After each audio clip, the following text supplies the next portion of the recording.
দীর্ঘ 35 বছর গ্যাপ ডাকসু দীর্ঘ 35 বছর পর আর একটা ডাকসু বিধি হলো। আচ্ছা এখানে চেয়ার দাও আর ও একটু বসো।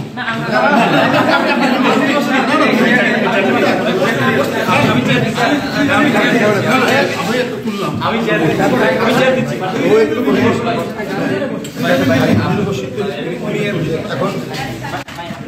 এখন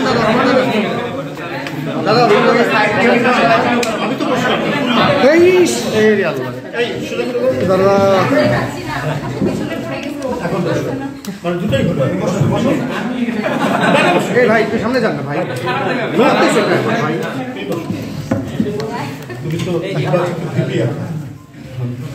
আমি মানে আগের সাবেক তুমি নতুন নবীন ফলে দীর্ঘ 35 বছর গ্যাপ ডাকসু দীর্ঘ 35 বছর পর আর একটা ডাকসু বিধি হলো। মানে আমার এক্স বিপি আর